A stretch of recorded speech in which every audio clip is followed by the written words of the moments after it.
Here's a quick tip on taking a regular pair of pants and turning it into leggings or jeggings. First of all, check your fabric, make sure it stretches enough that you can get it over the hips and back into your waist. There's usually a 10-inch difference there, give or take a few inches, depending on our body shape.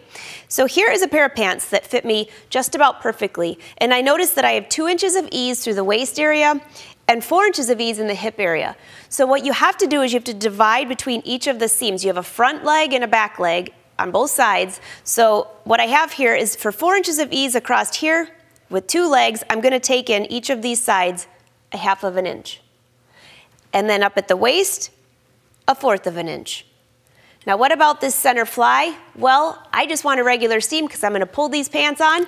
So I'm just going to make a new seam right here, get rid of that fly.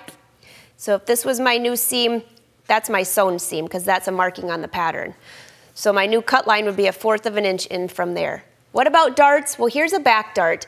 And what I usually do is try on, I sew together the pants with a basting stitch, try them on, and if you end up with a little gapping in the back, which we all know what that is, then I will take the seam in just a little bit more, and my new seam line will come in just a little bit more and a little bit more until that fits perfectly. And you might have to do the same thing to the front.